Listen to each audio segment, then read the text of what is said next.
Shabbat Shalom. Let's pray.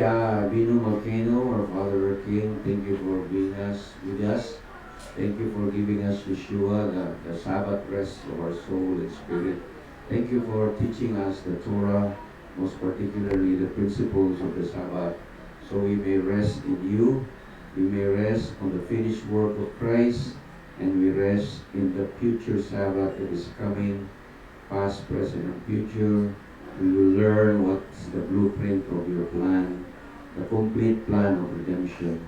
That without the Sabbath, we cannot understand the blueprint of redemption, our fullness of our salvation, through the made possible by the life, death, and the resurrection of our Messiah, Yeshua.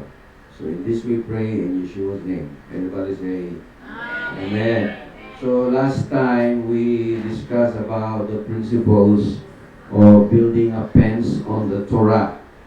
No? Pag sinabing building a fence, you put extra precaution bago mo ma-disobey ang commandments. No? Kasi pag hindi ka maglagay ng extra precaution, bakod, parang kambing tumatalon sa bakod.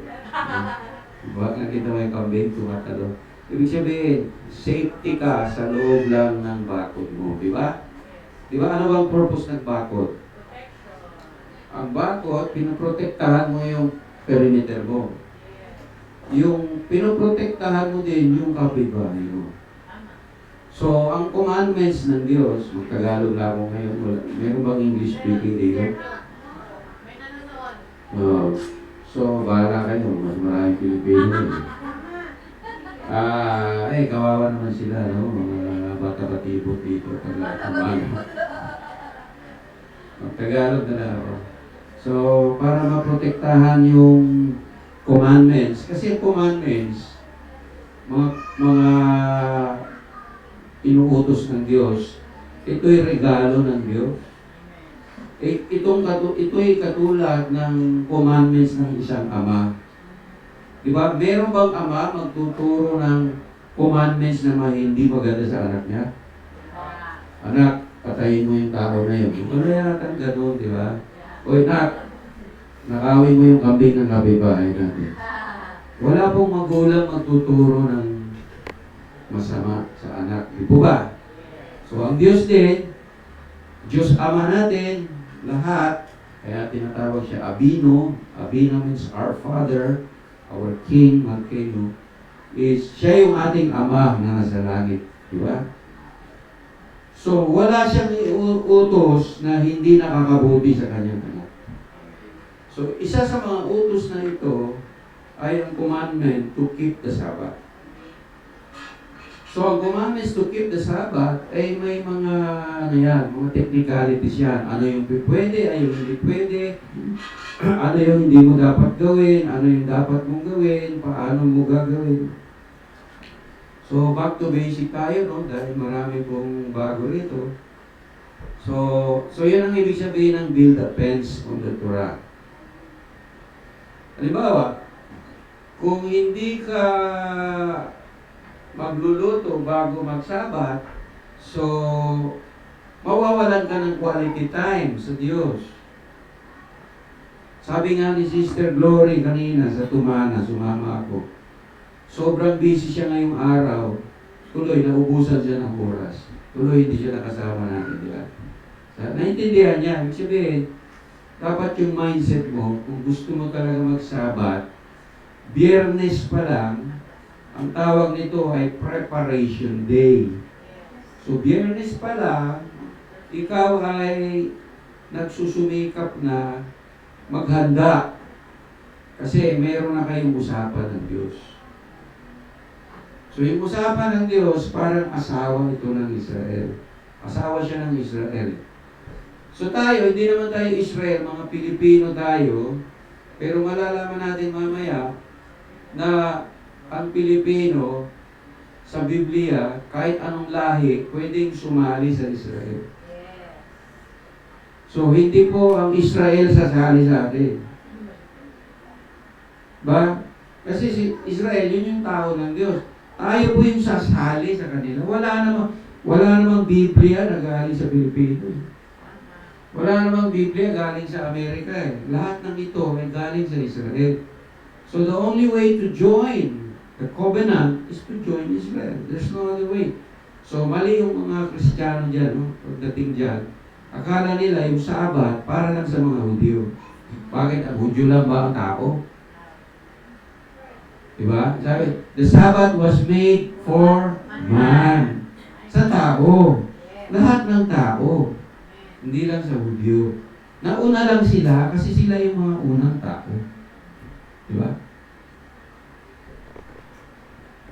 So, mapapansin nyo dito sa PowerPoint yung mga iba't ibang paliwanag ng mga Christian tungkol sa Sabbath.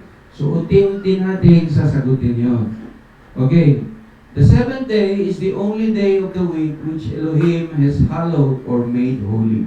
So, the seventh day is really the only day anyone can ever keep holy. Ano ba ibig sabihin ng holy? Banal. Ano ibig sabihin ng banal? Holy. Binaligtad mo lang. Ang ibig sabihin ng banal is binuklod. Halimbawa, meron kang halimbawa 10 kambing. Binukod mo yung isa. Ito para sa Diyos. Tinangi. Okay. Kumbaga diba, sa Biblia, pag nanganak yung unang panganak ng kambing o tupa, yung unang bunga dyan ay binuklod para sa Diyos. Ibig sabihin, ialay mo sa Diyos yun, sa templo. Pupunta ka para ialay mo yun. So, huli yun. So, anong ibig sabihin? So, halimbawa, kung yun ay baka, binuklod, anong tawag yun? Holy cow.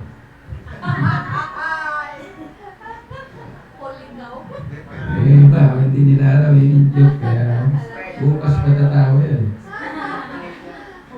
Holy cow. So, banal. So question. Pwede ba, kung sa Biblia, biblical principle, ang Diyos lang ang pwedeng magbuklod. Ibig sabihin, according to the Word of God, siya lang ang may karapatan magsabi kung ano yung mga principles para maging banal. So pag nag-aaral ka ng Torah, yung 5 books of Moses, malalaman mo yung mga principles paano binubuklod ng Diyos para magkaroon ng kabanalan. So una niyang binuklod yung araw, binukod tangi. Sa 6 na araw siya gumawa, lumikha. Isang araw, sabi niya, ito ay banal. So, ibig sabihin, ang Diyos talaga ang nagbuklod sa Sabat. Mula una pa man, wala pang Israel, wala pa si Abraham. Binukod tangi niya na yung Sabbath day. Bakit? Kasi may plano siya. So, ang plano ng Diyos, makikita mo yung tinatawag sa pattern of 7. Kaya di ba rin, sabi nila, ang 7 daw ay numero ng Diyos. Di po ba? So, bantayan mo yung mga 7 sa Biblia. Nandyan yung tinatawag na the cycle of the blueprint of redemption dun sa 7. Kaya every 7th day is the Sabbath. Every sabbatical year is the sabbatical year. 7 times 7 is the Jubilee year. Meron din 7 days of unleavened bread. Mag-count ka ng 7 times 7 plus 1 is the feast of Shavuot, Pentecost.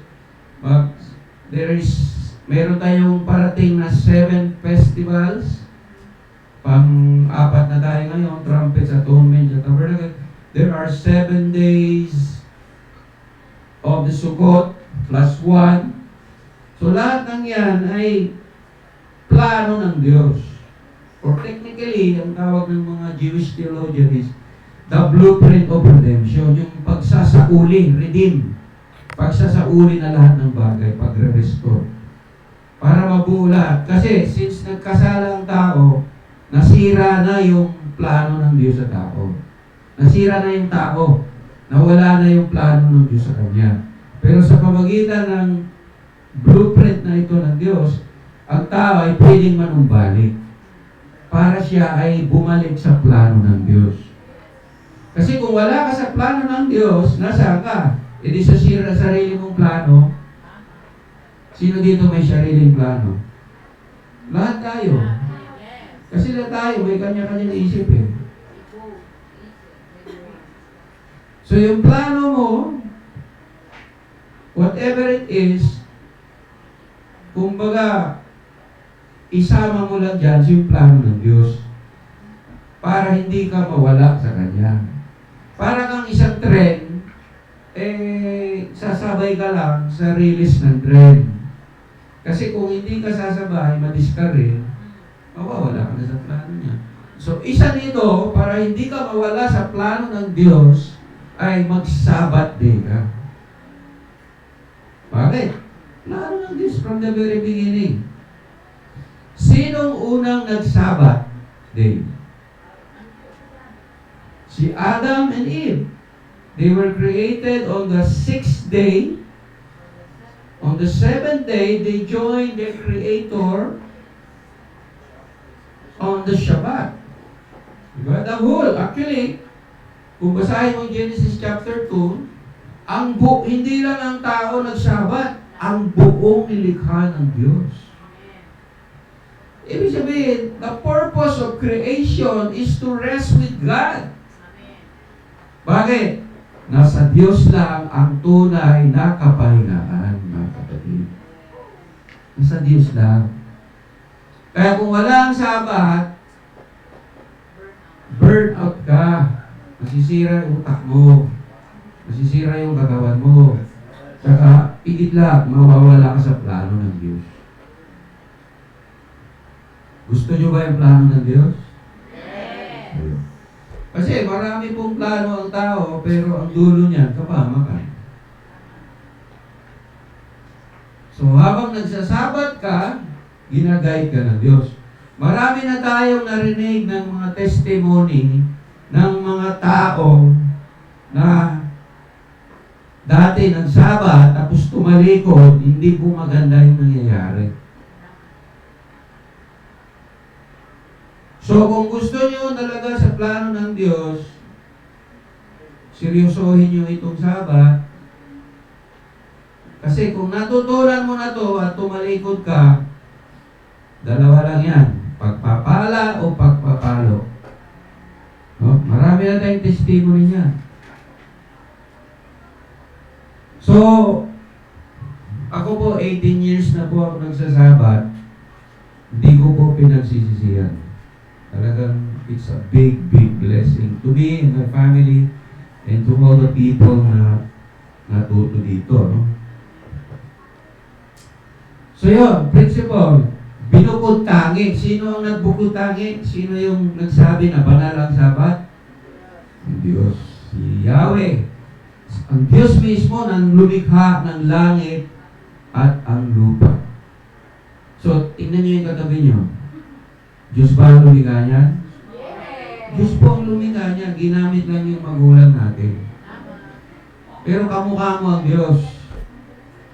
Diba sabi niya, ang tao, ginawa niya sa kanyang wangis at kanyang kamukha. Weakness, like image and likeness. So lahat ng kabutihan, sa una pa man, ay nasa tao na. Ibig sabihin, kahit wala pa yung 10 Commandments, alam na ng tao na masama yung pumatay. Ang tawag nito ay the law of conscience. Diba bakit natakot si Cain nung pinatay niya yung kanyang kapatid? Wala pa namang 10 Commandments. So embedded na po sa isip ng tao ang Torah. Kaya lang ang pinaka-commandment na nagkaligtaan ng tao itong Sabat. Kaya huwag kayo magtaka, bukas, ang simba ng mga Kristiyano, kakaunti lang nagsasabat. So, bukod tayo, pinagpala tayo dahil nakakaalam tayo sa Sabat. Okay, itong slide ay dinownload ko kanina lang. Pero marami siyang mga idea na hindi eksakto. Pero i-correct ko. The Sabbath occurs for the first time in the Bible in Exodus 16. Mali. Ang Sabbath is mentioned in Genesis chapter 2. Pangalawa, ito ay second mention sa Exodus chapter 20. Sabi nitong Christian author nito, the law was intended only for the Jew. Diba? Sa Hudyo lang. Question. Ang Hudyo lang ba ang may karapatan magsabat? Sabi ng mga Hudyo, sila lang. But I disagree. Sabi lang nila yun. Akala lang nila yun. Bakit sinama ang Ten Commandments, ang Sabbath sa Ten Commandments? Dahil ito ay para sa lahat. Simulat sa Paul, kahit sino pwede sumama sa Hudyo. At pwede kang maging Hudyo. At actually, ang Hudyo, isang tribo lang yan. 12 tribe of Israel yan. Halimbawa, yung tatay ni, yung biyanan ni Moises, na lalaki, si Jethro, Hudyo ba yun? Hindi po Hudyo yun. Taga-Midian yan eh. Pero sumama siya kay Moses. Sa pagsama niya kay Moses, naging part na siya sa tribo ng Moses. Ang tawag dito ay adopted to the tribe. Pag inadapt ka ng tribe ng Israel, kasama ka na sa Israel. Bakit? Wala namang ibang tribe eh. Kahapon po, mayroon pong gathering ang mga lover of Israel. Kahapon, sa harap ng embassy ng Israel sa Bonifacio Global City sa Taguig. Ang nakapunta po si Brother Soren at si Brother Nyonyo. So, ngayon, yung mga organizer noon, mga kaibigan ko, at hinahanap ako, hindi nila ako mahanap, pero ang aking spirito ay nasa kanila. Spirito lang. Gusto kong pumunta, pero hindi ko magawa. So, pinakanta pa nga si Nyonyo doon eh. Alam mo, hindi mo pa ginawa yung alam ko na si Nyonyo talaga kakanta dito. You got a friend. Yun ang theme ng kanilang Israel, you got a friend. Guest singer, James Tayloring.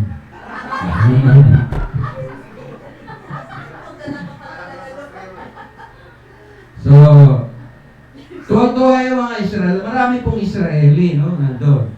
So, yun yung mga lover of Israel. So, kung tanungin mo yung mga rabay ng Israel, kung pwede ba ang Gentile mag-Shabbat, sabihin nila hindi pwede. Hindi, kailangan dumaan ka muna sa proseso. Ayun ang ibig sabihin. Patunayan mo muna na ikaw ay matinong tao bago ka sumama sa amin. Diskumpiyado sila sa Gentile.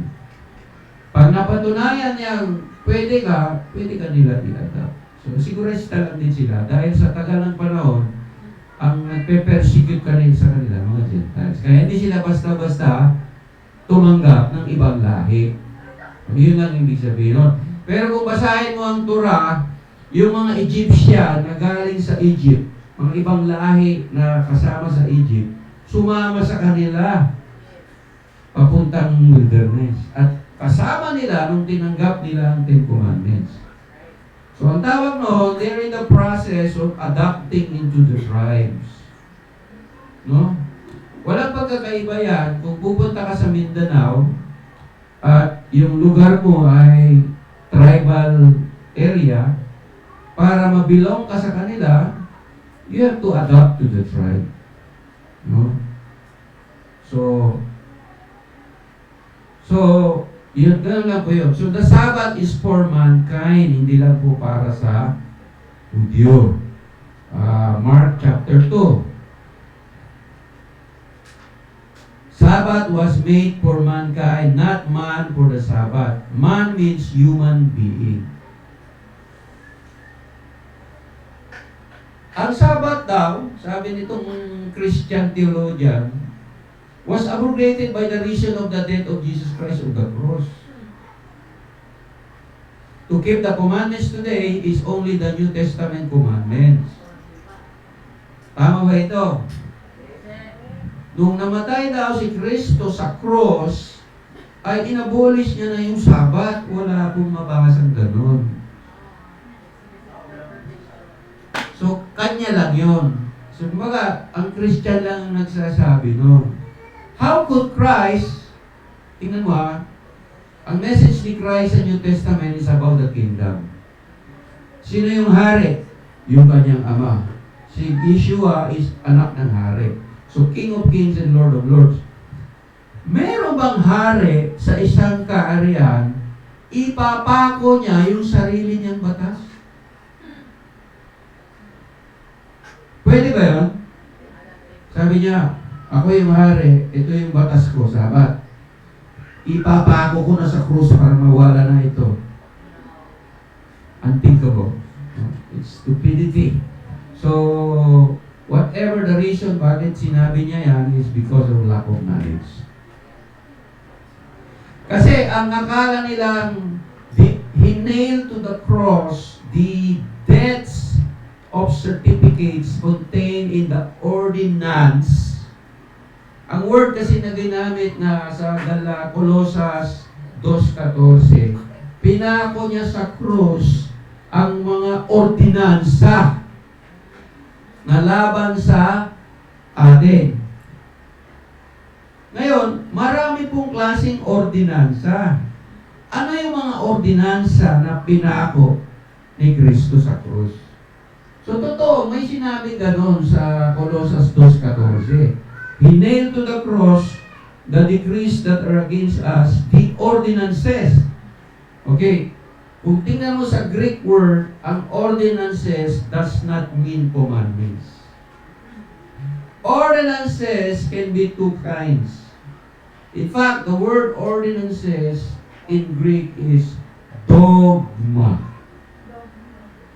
Ano ba yung pag sinabing dogma, ano ba yung sabihin ng dogma? Dogmatic. Man-made commandments. Yun yung pinako niya sa cross. Yung mga commandments na gawa-gawa lang ng tao. Hindi ang commandments na galing sa kanyang ama. So, kulang sa research itong mga Christian theologian na to. Superficial lang. Kasi gusto nila talagang iwala ang Sabat. Ewan ko kung bakit. Allergic ang Kristiyano sa Sabat. In fact, the Sabbath is the greatest blessing, mga kapatid. To those who understand the Sabbath, napakalaking pagpapala sa buhay ng tao itong Sabbath. Kung maintindihan lang nila.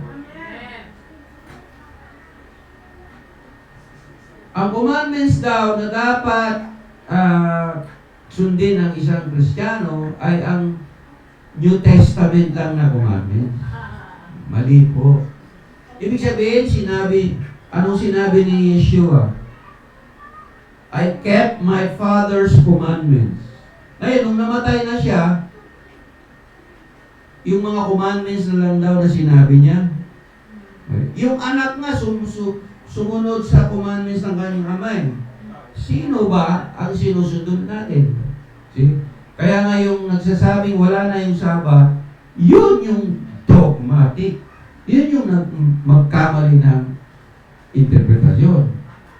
Kasi ang Sabat, isa to sa fourth commandment na sinulat ng kamay ng Diyos. See? So yung nagsasabing wala na ang Sabat, sila yung dogmatic kung tutuusin. Ibig sabihin, batas ng tao yung sinusunod nila. More particularly, yung batas ni Constantine.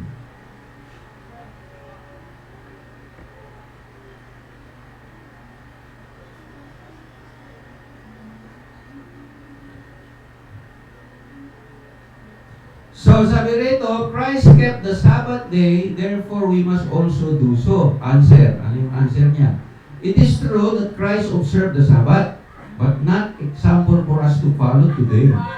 He was born under the law and kept the law which was enforced until his death. Ibig sabihin, bago namatay si Kristo, ang batas ng Diyos ay may enforcement. Dapat sundin. Nung namatay na daw si Jesus, wala na yung law.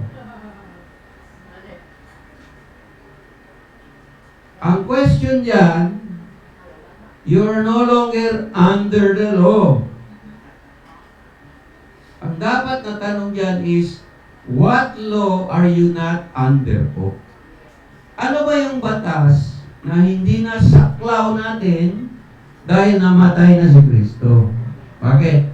Pinulfill niya kasi ang una, yung the law of the priesthood. Dati-rate, kailangan mag-alay ka ng mga hayop para makalapit ka sa Diyos sa pamagitan ng mga saserdote katulad ni High Priest Aaron and Moses. Nung namatay na si Kristo, siya na yung handog ng Diyos.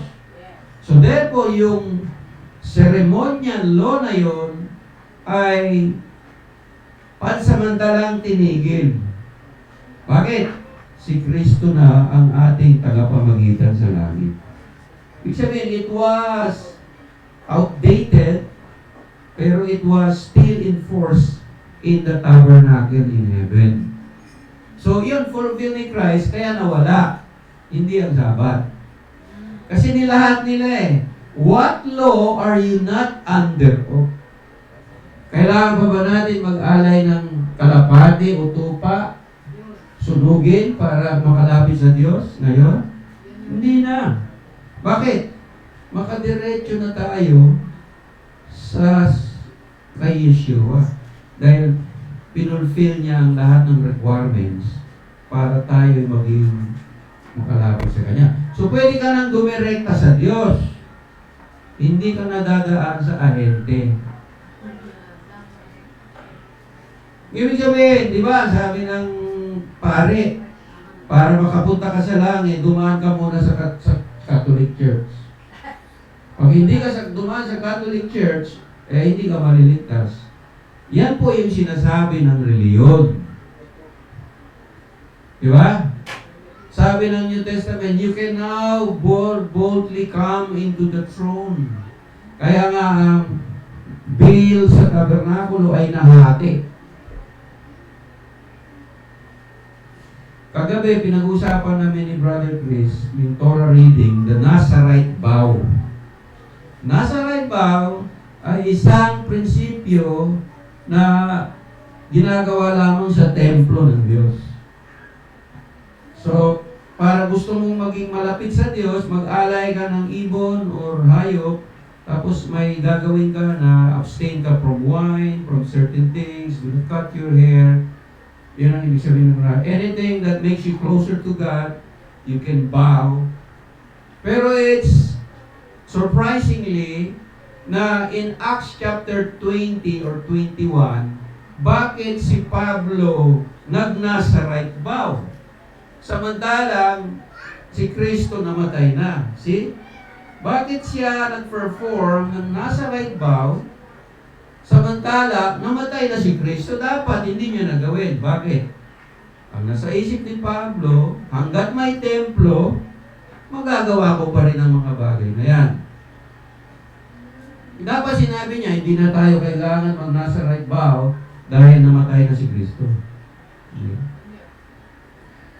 So ngayon, wala nang templo. Pwede ka ba mag-Nazarite vow? Pwede mo. Kasi ang Nazarite vow is gagawa ka ng mga bagay-bagay na maging malapit ka sa Diyos. Halimbawa, abstaining from wine. Hindi ako iinom ng grape juice or any wine for 1 month. Or magpapasting ako ng 3 araw. Nazarite vow yan. Hindi ako maggugupit ng buhok. Huwag ako mag-toothbrush ng 1 linggo. Medyo makawawa na may kasama mo. Diba? Magpakalbo ako. Pwede yan. Kasi nga, kung yan ang paraan para maging malapit ka sa Diyos, yun ang nasa right vow mo. Yung vow mo. Si Samson, sabi niya, hindi ako gugupit ng buko. So, hindi siya nagpagupit.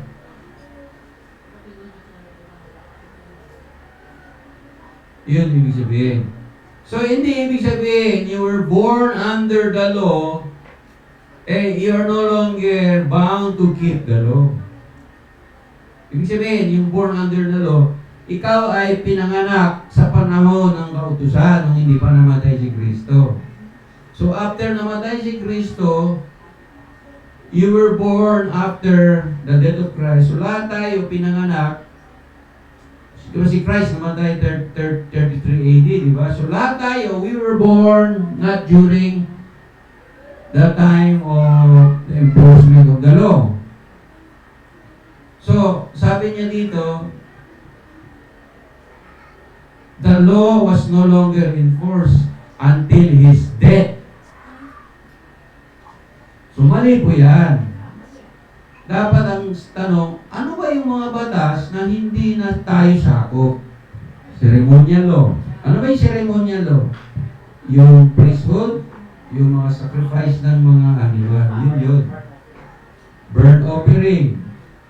Pero lahat ito ay may mga principles. Kaya kapag nag-aral ka ng Torah, maintindihan mo mamaya. Mga Kristiyano na ayaw mag-aral ng Torah kaya kulang ng kaalaman. My people are destroyed for the lack of knowledge. Di ba sa Torah may peace offering, may meal offering? Di ba? Ano ba ibig sabihin ng sacrifice, korban? To go near to God. Mapalapit ka sa Diyos. Sino nagdala ng merienda dito? Sino nagdala ng merienda? Sino nagdala ng gulay, nag-alay? Di ba may nagdala ng talbos, nagdala ng prutas, may nagdala ng kakanin, guyabano, santol. Ano ba yan? Ano yan? Meal offering. So, ang principle niyan sa Torah is, nag-alay ka ng pagkain. Bakit? Gusto kang magpasalamat sa Diyos. Tinatanggap ng Diyos. Saan ba galing yan? Sa Torah din. Yung iba, dahil, siyempre, nandito na tayo sa modernong panahon, ay wala na akong tayo magbili ng mga offering. Dito na lang ako sa pain in the offering. Yung pain in the offering. Magbigay na lang ako ng pera para makatulong sa gawain. So, yung iba, yung ganyan. So, ano ba yung pag ang tao nagbigay ng pera para sa gawain? Anong tawag doon? Tawag nila, love gift, tithes and offering. Pero, the principle is still to parang fellowship mo sa Diyos nyo. Ito ay pwedeng sabihin, peace offering. Di ba sa Torah may peace offering? Di ba sa araw ng Shavuot, gumagawa sila ng dinapay na malaki? Tapos bawat tao daw ay gagawa ng challah bread. So, ang tawag nun ay meal offering. So it has something to do with getting closer to God. Kasi ang tao, lumalayo sa Diyos. So yung ang tao, nagdadala palagi ng pagkain, malapit sa Diyos.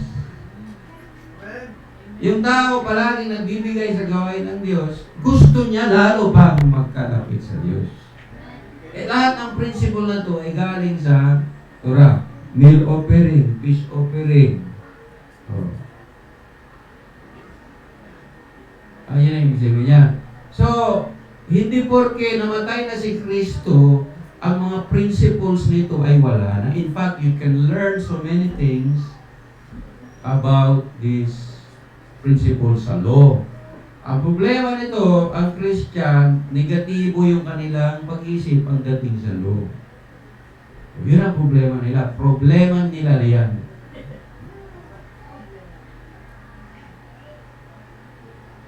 Okay, sa Hebrews chapter 4 verse 9, may binanggit na Sabat. Ang sabi nito ng Christian theologian, the context clearly reveals that the Sabbath referred to this in this text is the heavenly rest contemplated by the Christian. Okay. Ha? Magaling no? Magaling na lang mga Christian lumusot. Pero sa akin, hindi kayo lulusot. Ilalaglag ko kayo lahat. Ako yung katapat nila eh. Sabi dito, if Joshua had given them rest, God would not spoken of another day. So there remains a Sabbath rest for the people of God. So sabi ng Christian, heavenly Sabbath yan. So pag, ibig sabihin, sa langit lang yan. Bakit? Ha? Pero ang tinutukoy dyan, ano ba yung Sabbath na tinutukoy nila pagpasok sa Promised Land? Millennial Kingdom, mga kapatid. Meron pa daw rest na talagang darating na hindi pa nakamit ni Joshua during that time na nakapasok siya sa Promised Land.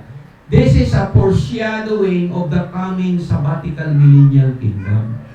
Ngayon, it is a 1,000 years rule and reign dito sa langit, pero sa Christian theology sa lupa, sila ay nasa langit.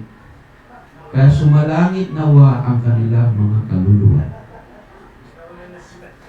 So, sino nyo, ang mindset ng Kristiyano, sila ay maghahari kasama si Kristo dito sa lupa, sa langit.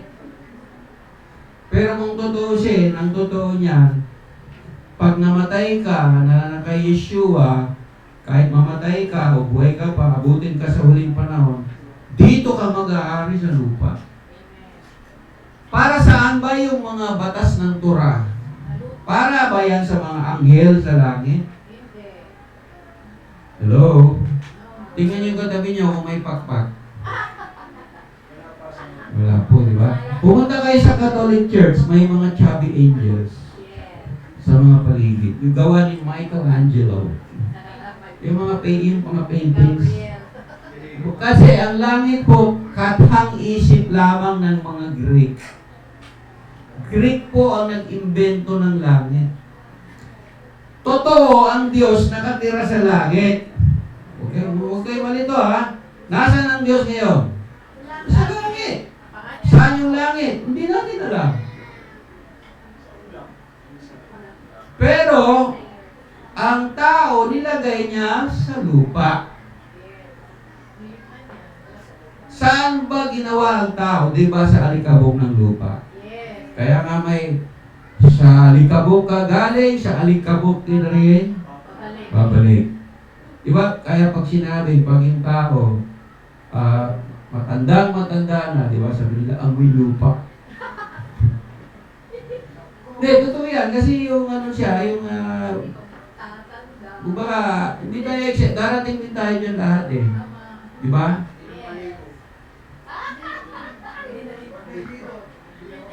O, huwag kang maligo ng isang linggo, di ba? Amoy lupa ka na. Di ba? Ano yung dahilan ba tayo naliligo? Ano yung ginagano natin? Ano ba yung libag? Galing yan sa skin natin. Partly alikabok yan na madumi, saka partly galing yun sa skin mo. So literal talaga, ang sabi ng scientist, lahat ng minerals na galing na meron sa tao, meron sa lupa. So, mali yun na sinasabi ng mga Kristiyano, pag namatay tayo na sa langit, yun po'y kathang isip lamang. Galing po yun sa mga Greek. Sa kakaiwas nila sa Torah, tuloy, mali yung kanilang destinasyon. Kasi bakit? Kung naintindihan mo yung Torah, lahat ng kautusan sa Torah, saan mo gaganapin? Saan mo siya gagawin? Dito sa lupa. Paano ka mag-offering sa Diyos? Saan ka mag-offering? Sa langit? Sa lupa. Paano mo ialay yung mga harvest ng iyong tanim, mga kambing, mga tupa? Dito sa lupa. Saan mo ba i-apply ang mga batas ng Torah? Paano mahalin ang kapwa mo? Sa lupa. So talagang sa lupa. Kaya mahalin niyo yung lupa. Lupang hinirang, tawag nila yun. So, ang tinutukoy dito, mga kapatid, sa Hebrews chapter 4, verse 9, na sa Christian, heavenly rest, pero yung rest na tinutukoy dito is the future sabbatical rest of the millennial kingdom. So, para yan sa mga Sabbath keeper, hindi ya pa, sila na ayaw mag-Sabbath, hindi sila makapasok dyan. Ayaw nyo eh. Paano kayo makapasok sa sabbatical rest ng millennial kingdom, 1,000 years? Ngayon pa lang, ayaw nyo na? Sino ang qualified na pumasok dyan? Hindi yung gustong-gusto mag-Sabbath. Tignan nyo, sa kakaiwas nila sa katotohanan, mali yung kanilang destinasyon. Ganon po katindi ang nangyari sa Kristiyano. Kasi sabi ng Kristiyano, si Jesus na lang amin. It's all about Jesus. Dati, na-stumble ako sa isang pastor na boss ko. Nagbabasa ako ng libro tungkol sa end times. Nakita ng pastor. Sabi niya, itapon mo yan. Throw that out. Sabi niya. Bakit? It's all about Jesus. Lalong nawala yung bilib ko sa ganyan. Hindi ba Biblia to? Book of Revelation? Kasi si Jesus na lang daw. Ibig sabihin, para bang, ang kaligtasan mo si Jesus na lang, para bang, kakapit ka na lang sa kanya, nakapit toko, na wala ka nang gagawin. Pinatawad ka ni Jesus, pinatawad ka ni Yeshua. Ibig sabihin, pinatawad ka sa kasalanan mo. Ano ba yung kasalanan? Paglabag sa kautusan. Pinatawad ka ngayon, bukas, nagkasala ka na naman ulit. So, hindi ba kailangan mag-improve ka? Para bang, naglinis ka ng basura mo ngayon, may basura na naman ulit. Hindi ba responsibilidad mo yung maglinis? Diba? Ibibigay, Jesus, pwede ba sa'yo na itong basura? Next week, ito yung basura ko, iyo na lang to. Total, binayaran mo naman to eh. Tapos isang buwan, lahat ng kasalanan ko, Lord, bigay ko na kay Jesus. Total, nandiyan ka naman eh, para tagapamagitan na naman. Ganun ba yan? Yun ang sinasabi nila, parang Jesus na lang ang bahala. Wala ka ng responsibilidad. Ito po ay kakulangan ng kaalaman. Binigay ka na ni Jesus, binigay ni Yeshua, para matuto kang sumunod, hindi para hindi sumunod. Kung si Yeshua sumunod sa Sabat, dapat tayo sumunod din. Siya nga nagsabat eh. Okay. So sablay itong mga Kristiyano.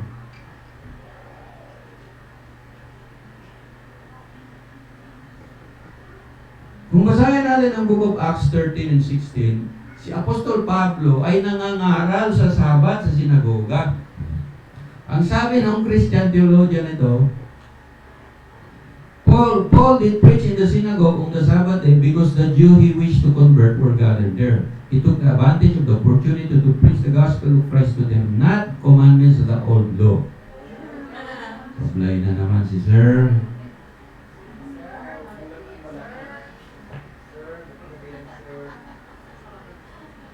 Siguro, Sir. So, kaya lang daw si Pablo nagsasabat dahil gusto niyang sumama sa mga Hudyo. Okay. Basahin natin ang Acts chapter 15. Para bang ride on lang tayo kasi nandun siya, panahon na natin para mag-evangelize. Punta tayo sa Acts chapter 15 verse 19.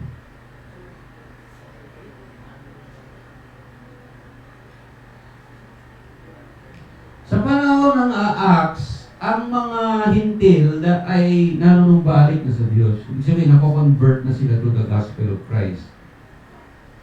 So, ang mga Hudyo ay established na yung kanilang grupo. So, mga Gentile, di ba yung leader ay mga Hudyo? Si Paul, Hudyo. Di ba may kanta yan? Paul was a Jew. James was a Jew. Peter and Andrew. So please love the Jew. Bawat niya lahat yan eh. So mga Gentile, sumasama. Ang sabi nila, nag-meeting yung apat. Si Paul, si Peter, si James, yung leader. Dahil dito, ang hatol natin ay huwag na natin gambalain mga hintil na naginanumbalik sa Diyos. Huwag na daw gambalain. Huwag na natin silang pahirapan pa. Kundi sumulat tayo sa kanila, sila ay magsilayo sa mga kinahahawa sa Diyos-Diyosan, pakikiapit sa mga binikti at sa dugo. Sabi nila, ang unang requirements natin, sabihin natin sa mga Gentile, ay huwag na magsamba sa Diyos-Diyosan.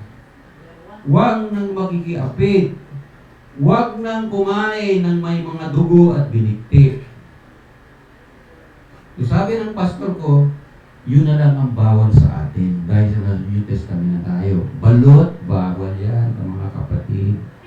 Pero dinuguan, pwede. Ay, sablay na naman si pastor. Tingnan niyo yung susunod na versikulo sa Acts 15:21. Sapagkat si Moises mula pa noong unang panahon ay mayroon sa bawat bayan na nangangaral tungkol sa kanya. Palibasa, binabasa sa mga sinagoga sa bawat araw. Ibig sabihin, pagkatapos sumunod ang mga Gentiles na bagong convert sa apat na initial requirement, pupunta sa sinagoga sa araw ng Sabat, sapagkat si Moises ay binabasa tuwing Sabat. Paano mo binabasa si Moises?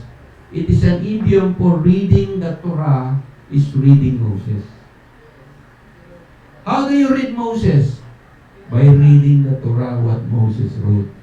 Parang sinasabi ni Apostle James, Peter, and John is sumama ang mga Gentile sa sinagoga araw ng Sabat dahil doon tinuturo ang Torah. So ang Christian, dito lang siya hanggang verse 20 lang. Ayaw na nila binasa ang verse 21. Yun ang problema sa kanila. Mamimili lang sila ng versikulo na nababagay sa kanilang doktrina. Sablay na naman si Pastor.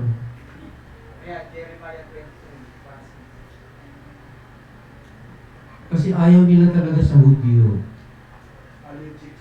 Allergic sila. Ayaw mo sa Hudyo? Ang tagapagligtas mo, Hudyo. Ang nagsulat ng Biblia, mga Hudyo. Anong tawag sa iyo? Wala kang credit inside. Tagalogin mo yung credit inside. Wala kang utang na loob. Ang taong hindi marunong lumingon sa kanyang pinanggalingan na hindi makakarating sa paroroon ng totoo talaga. Ang mga Pilipino na hindi bumabalik sa kanyang Jewish roots, Hebraic roots, hindi makarating sa paroroon.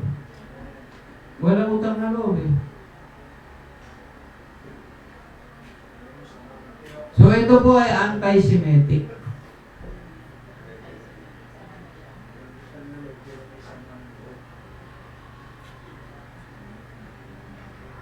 Kaya ang gulo niya, ang gulo ng theology na to. The ceremonial law was the law against us and contrary to us. The Ten Commandments and moral law were never against us or contrary to us and therefore not removed. Yung answer niya, the law of the Lord contained both the so-called moral and the ceremonial. All the law was nailed to the cross. Sablay na naman si theologian. Kasasabi niya lang dito, the Ten Commandments and the moral law were never against us. Kasasabi niya lang, oh. The Ten Commandments and moral law were never against us. Pagdating sa baba, the law was nailed to the cross. Sablay naman ang kanyang pag-iisip. Alam mo, ang totoo niya, kaya tinawag siyang moral law. Kasi ang nagbigay niya is a moral God. The author of morality is Yahweh. So He is a moral God. Wala kang mabasa sa Torah na sinasabi, ito ceremonial, ito moral. Wala kang mabasa. Gawa-gawa lang nila yung mga term na yan para pakinggan mo parang tama. Ay ang 10 utos, sundin natin yan kasi moral. Pero yung ceremonial, wala na. Wala pong sinabi na ang Sabat ay ceremonial. Bakit? Wala rin sinabi na yung ibang commandments ay moral. Wala din po. Gawa-gawa lang ng mga theologian yan. Lahat ng commandments sa Bible ay galing sa Diyos. Therefore, lahat ng commandments niyan ay moral. Because it comes from a moral God. See? Tingnan nyo, pag gumamit sila ng mga terminology na wala sa Biblia, sumasablay. Nag-iimbento sila ng sariling kahulugan. It is very common to hear Christian, wala na yung ceremonial law. Ano ba yung ceremonial law? Yung Sabat. Wala pong sinabi na ang Sabat ay ceremonial, mga kapatid. Ikaw ang hari ng sablay. Ikaw ang hari.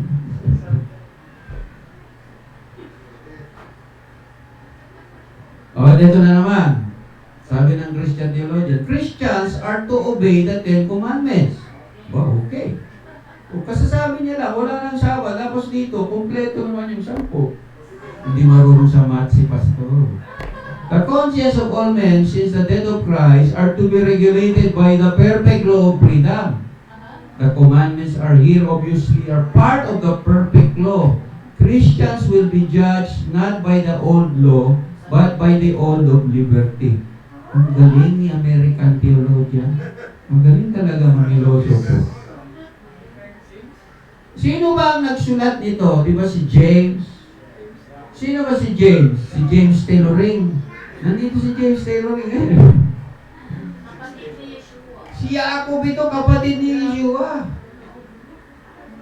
Ang sabi ni Jaime, si Jaime ito sa Tagalog. Santiago, si Jacob. Ang tawag niya sa Torah is the perfect law of liberty. Ang kautusan daw ay may freedom, kalayaan. So so Christians daw ay saklaw ng kautusan ng liberty na to. Ibig sabihin liberty, magagawa mo ba lahat ng gusto mo? Okay. Halimbawa, bata, bigyan mo ng liberty. Hindi kondensada, ha? O, nak, okay, dahil bakasyon ngayon, i-allow kita mag-cellphone. Tuwan-tuwan naman siya. Di ba, meron kang liberty, may kalayaan ka. Sige na, kahit sa harap ko, pwede ka mag-Facebook. Ibig bang sabihin, lahat ng bagay, pwede niya nang panoorin. Di ba? May restriction pa rin. Yung nababagay lang sa kanyang edad. So, ang ibig sabihin ng law of liberty, within the 10 commandments. Hanggat wala kang nababiolate sa 10 commandments, ikaw ay malaya. Pero kung ikaw ay bumali sa 10 commandments, ay agad may problema ka agad. Kailangan solvin mo yun. Takpan mo yun. Bayaran mo yun. So, ang perfect law of freedom, ang ibig sabihin ng perfect law of freedom is freedom within the law, not without the law. Malaya ka. Bakit? Dito sa Binayoyo, bakit hindi ako natatakot sa gabi kahit 3 lang kami dito? Bakit di ako takot? Baka may pumasok dito, kami ay gawin ng masama. Bakit? Wala naman kami ginawang masama. Wala naman akong ginawang masama sa kapitbahay. bahay ko eh. Hindi ko naman ninakaw ang kanyang manok. Di ba? Hindi ko naman inagaw yung aking aso. Di ba? Kung may utang man ako sa tindahan, binabayaran ko naman. So wala, ibig sabihin, malayang konsensya ko, malaya ako, total. Wala naman akong nilabag na kautusan. Yan ang ibig sabihin nun. Malaya. Bakit ka matakot? Sino ba yung natatakot sa pulis? Yung may kasalanan. Pero kung wala kang kasalanan, kahit may 1,000 pang pulis dyan, takot-takot sa inyo. Wala naman akong nilabag na kautusan. Diba? So, ang perfect law of liberty is within the law, not without the law. Ang tawag nito is restricted freedom. So, ang tunay na kalayaan, may kasamang restriction. Kaya ang Torah, commandments, nabubuo sa dalawa. Positive and negative. Ang positive, gawin mo to. Keep the Sabbath day, positive. Huwag kang papatay, negative. Bakit? Sinabi, huwag kang papatay. Huwag kang magnakaw. Huwag kang mangungulunya. Di ba? Ito gawin mo, ito huwag mong gawin. Doon ka lamang masasabing may kalayaan. Pag nagkasala ako, nawawala yung kalayaan mo. Halimbawa, yung isang tao, nakapatay siya ng tao, ikukulong siya. Di ba? Kung nakulong siya, pinagsisihan niya yung ginawa niya, pinatawad na siya ng gobyerno. Nung siya ay, sabihin mo yung anak mo, anak mo Densyo. Yan. Yan.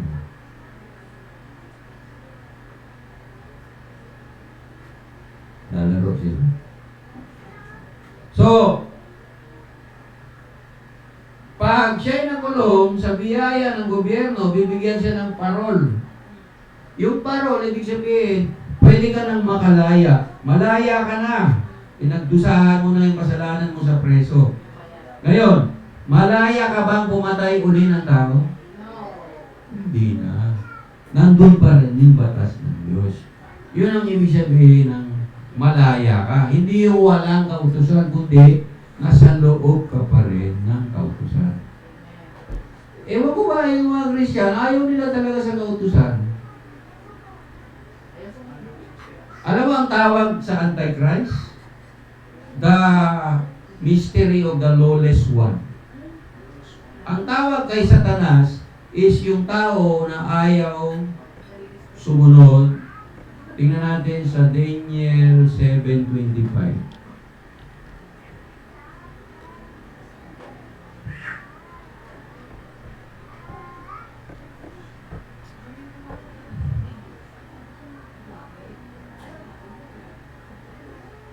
Ano ba yung ano? Sino mo yung ano dyan? Google. Google daw, Google. Yung ano, yung it changed the times in the seasons.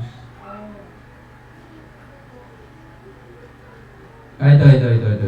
Ito, verse 25. Tama, verse 25. He speaks against words tungkol to kay Lucifer, si Satanas, no? Si Lucifer ay siya ay nagsasalita laban sa kataas-taasan Diyos. So, kinukontra niya ang Diyos. At kanyang isipin, baguhin ang panahon at ang... Sino yung ayaw sa kautusan? Satanas. So, bakit ang mga Kristiyano ayaw sa kautusan? Sino na-influensya sa ni Satanas? So, yung ayaw sa Torah, kaninong espiritu yan? Satanas. Nakita nyo? Kaya pala sinabi, the very elect will be deceived. Pati yung mga hinirang na at pinili ay madadaya. So, ang tawag kay Satanas is the lawless one. Yung ayaw sa Torah. So, nakita nyo na kaninong espiritu yan? Pero mababait naman yung mga Christian. Meron namang mabait na demonyo eh. Hindi naman ang lahat ng demonyo salbahe. Meron din mabait na demonyo.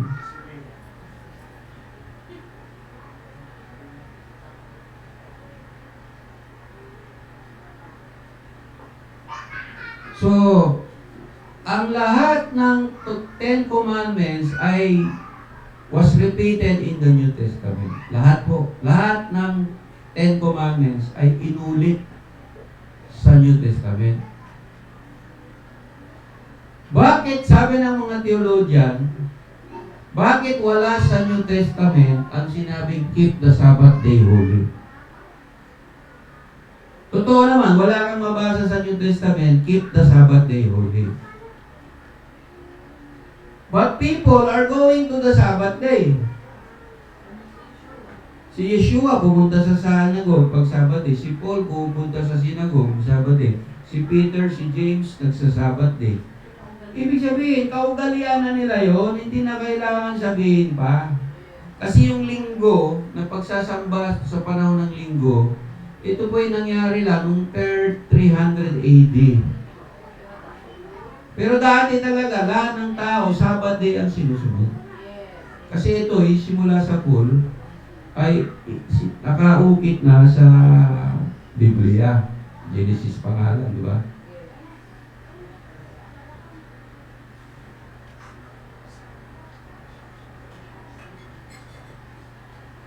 So, Christian, sabi ng Christian, ang Sabat daw ay mga Hudyo lang.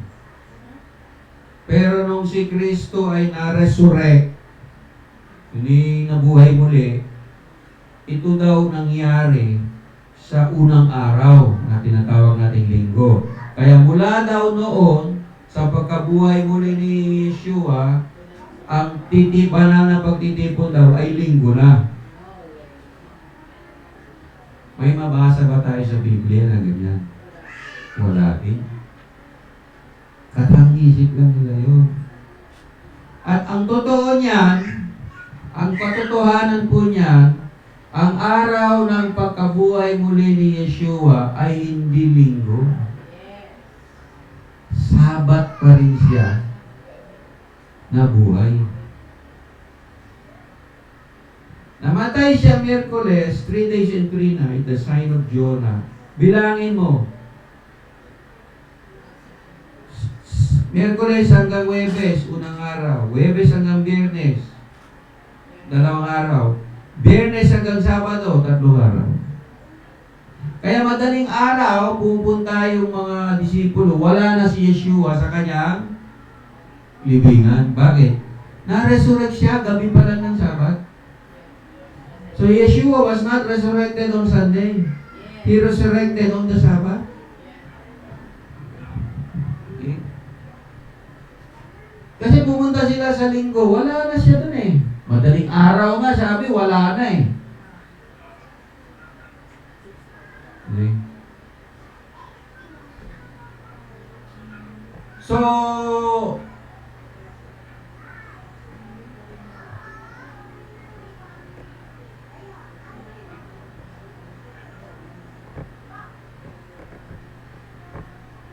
ang Sabat po ay maraming klaseng Sabat.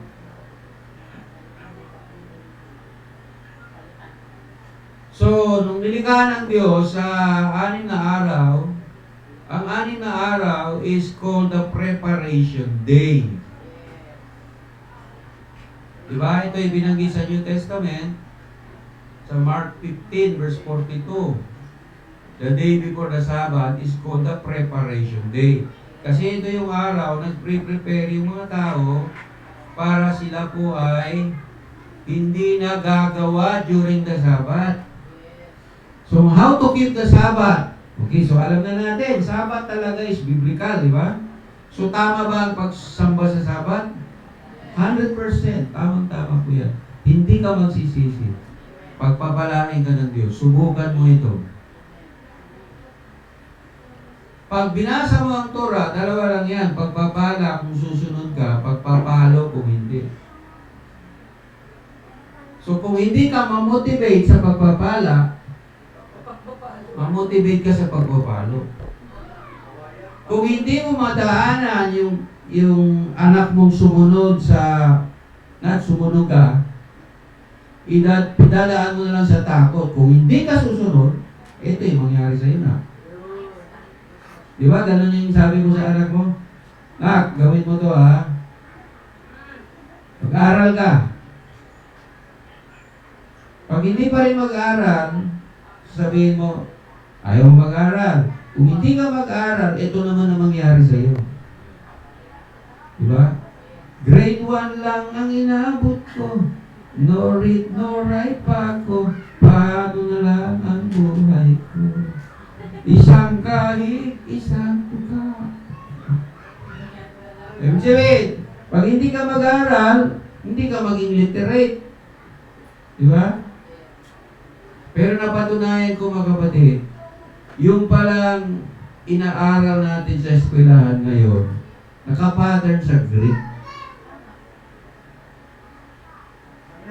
Sa Japan pala, ito correct me if I'm wrong, do some research. Sa Japan pala mga kapatid, sa Japan ha, magaling yung Japan, di ba?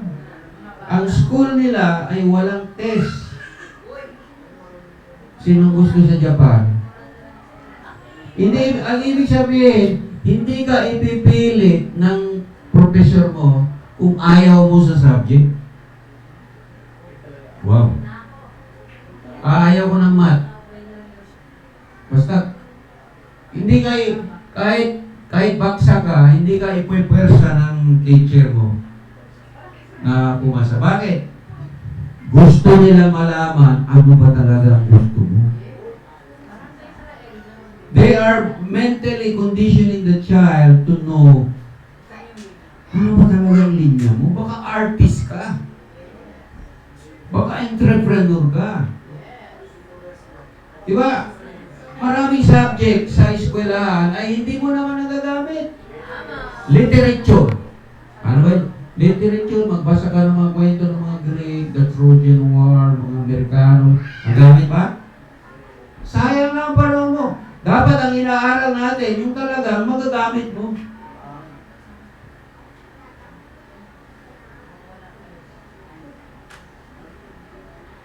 Sa Hebrew tradition, mga kapatid, kung ano yung ama, susundan lang ng anak yun. Pero alamin pa rin natin ano yung linya niya. Ano ba yung leanings niya? Ano ba yung talagang gusto niyang gawin? Halimbawa ko, pinakuha ako ng engineering. Bakit? Hindi pala yun ang gusto ko. Nadala lang ako sa classmate ko. Lahat ng barkada ko nag-engineering. Engineering na rin ako. Pumasa ako. Dahil matalino, may utak. Pumasa, pero wala sa puso ko. Wala sa puso ko. Hindi ko nag-apply.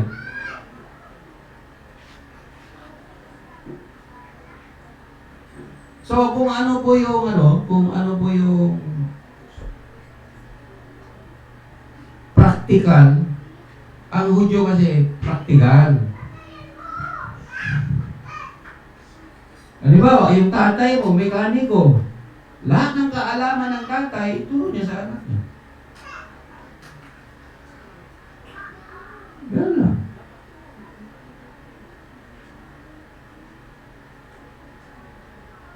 Pero mo mag-aaral ka, grade 12. Pag grade 12, ilang taon ka pa sa college? Yung aral ka na naman. Tapos nag-graduate ng college, sabi mo, nagkamali ako ng kurso. Di ba? So, anong ginawa mo sa 10 taon na yun? Nag-aksaya ka ng panahon sa hindi naman pala gusto mo. Diba? So, ang mga magulang, observahin mo yung anak kung anong talaga yung linya niya. O, yung anak ko, mahilig magbaklas. Baklas, buo, baklas, buo, baklas. Ito yung mekaniko. Maintenance. Yung maayos, sinisira. Yung sira, inaayos. Ha? Nagawa niya, baklasin niya ulit. Pag baklas niya, buuin niya ulit. may talent itong anak ko. Kaya sabi ng nanay niya, magtayo na tayo ng bike shop. Ba't ka? Hindi ko na paaralin ng college yan. Kung gagawin end times na, paaralin ko pa ng college.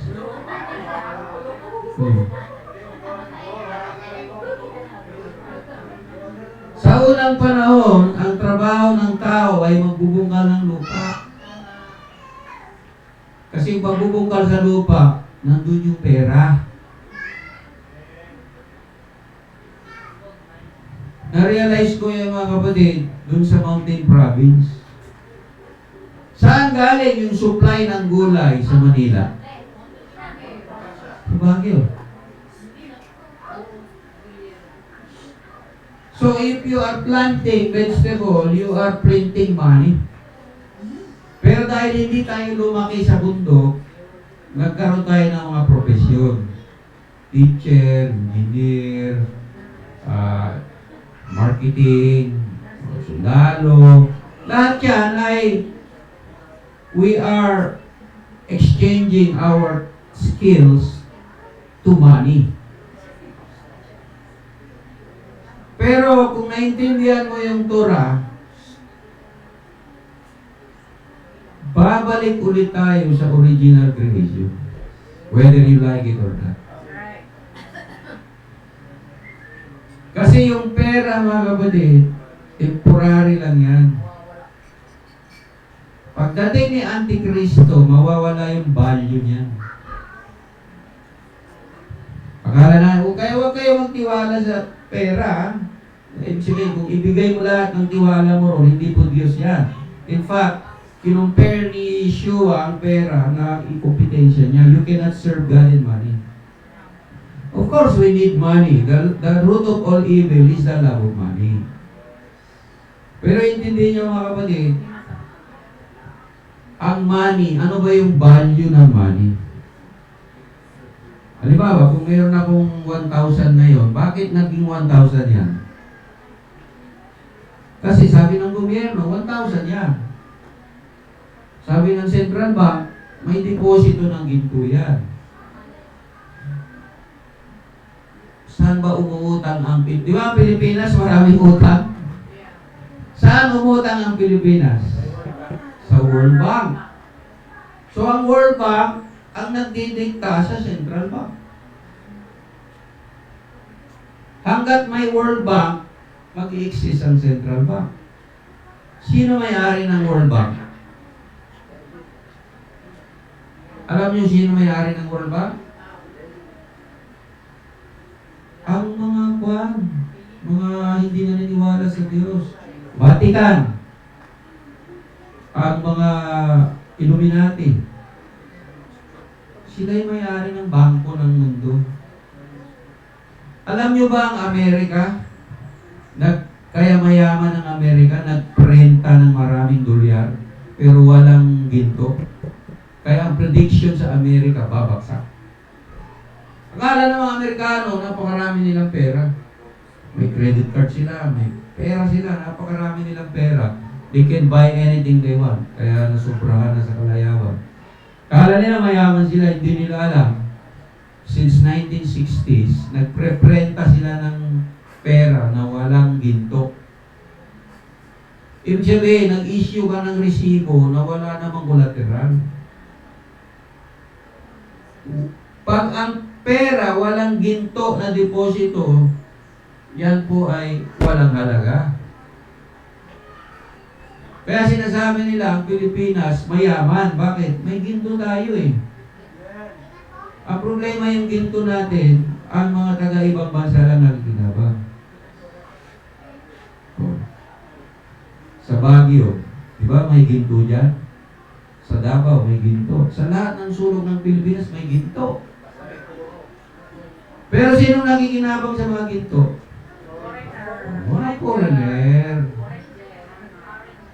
Sabi ni Imelda Marcos, nakausap po namin si Imelda Marcos noon, in-interview po namin. Pinakita niya yung mga korporasyon na pamamayari ni asawa niya. Isa yon yung mga gold mining company sa Benguet. Sabi niya, part owner kami dyan eh. Sabi ni Imelda, Kaya si Marcos nagdeklara ng martial law para isa talaga sa dahilan ng martial law is kumpiskahin niya ang mga foreign companies. Yun talaga ang sabi ni Imelda Marcos. Kasi hindi nakikimahanapang ng Pilipino. So pinasara ni Marcos ang mga mining company ng mga foreigners. Nakita niya, sila nakikinabang. Ang problema, nung pinasara niya, hindi niya ba nila sa Pilipino? Gumawa na siya ng bagong korporasyon. Yan ang problema ng tao. Sobrahan ng kasakaman. So ano yung bawal sa Sabat? Bawal po mag-negosyo on the Sabat.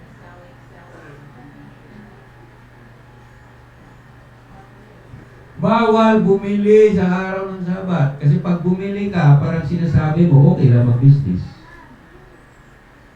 So kung gusto mo mag-level up sa Sabat, huwag kang bumili on the Sabat. Biyernes pa lang, nakabili ka na.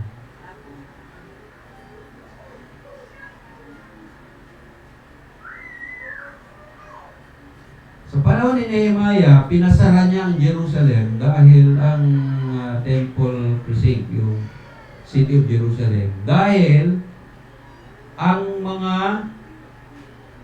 negosyante ng Tyre, sabi niya, ay nagdadala ng mga isda, all kinds of goods, sold them on the Sabbath to the children of Judah.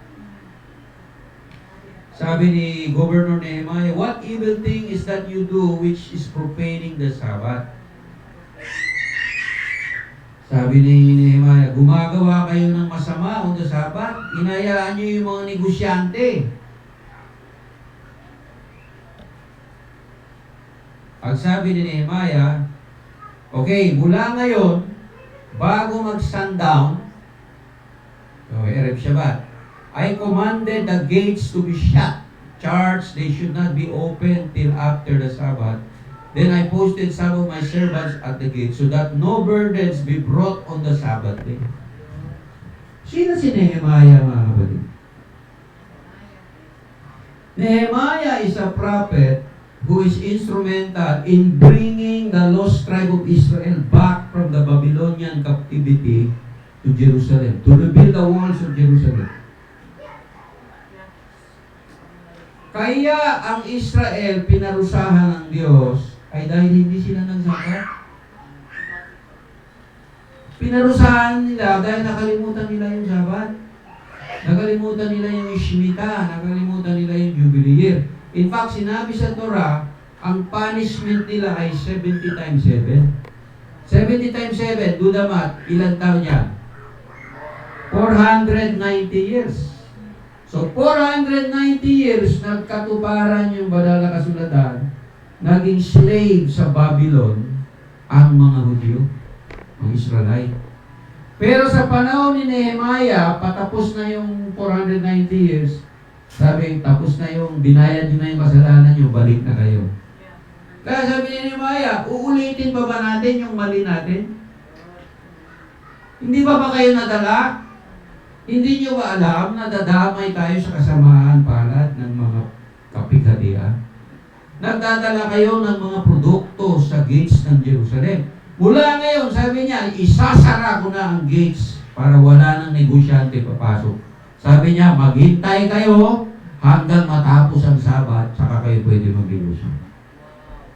Kasi ayaw ko na mangyari pa uli yung nangyari sa Israel.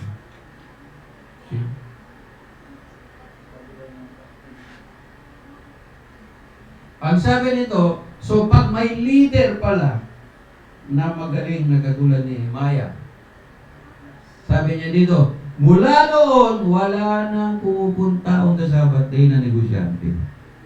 Oh. So ngayon, ang civil holiday sa Pilipinas ay Linggo, araw ng papahinga. Ito pala, sabi ni Butch Belica, Bishop Butch Belica, ang Pilipinas pala ay may kasunduan sa Vatican City known as the Sunday law. Mayroon tayong kasunduan sa Katoliko na ang araw ng kapahingaan dito sa Pilipinas ay Linggo. So, hindi na mababali yun. Pinirmahan ng Pilipinas kasi unang dumating dito ang mga Katoliko So, dahil sila nauna, sila yung nasusunod. So kung may magaling na leader sa Pilipinas, sabihin ko, ibalik ko yung Sunday sa Sabat. Pwede ba yun? Yes. Sabi ni Brother Eddie Villanueva, pag Hudyo na ang presidente ng Pilipinas, magputura na daw. Sinabi niya sa akin yan, 2007, 14 years ago.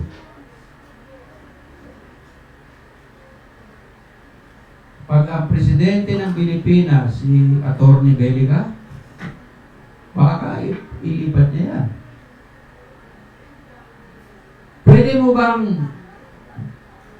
Pwede bang bawiin yung batas? Pwede, yung ginawa ni Duterte. Sinabi niya, kakalas na tayo sa International Court. Pwede, ginawa niya. Depende yan sa leader, mga kapatid. Ang lahat ng leader natin, Katoliko. Kaya kung wala talagang leader na Hudyo, maghintay na lang tayo pagbalik ni Yeshua. Babaguhin niya yan. So ngayon, wala tayong magawa. Kaya magsabat tayo sa yung linggo, magtrabaho tayo sa linggo. Pero kung gusto mong pahinga sa linggo, pwede din.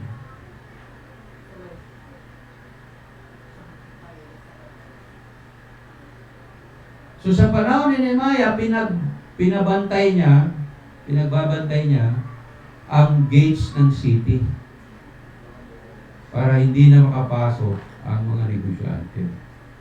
So principle, no buying and selling on Sabbath day. Ano mangyari pag bumibili ka on Sabbath day? Diba? Sabi doon, work for 6 days, on the 7th day, you rest. So pag bumili ka on the Sabbath, you work. Hindi naman ako nag-work bumili lang ako Inutusan mo siya para mag-work.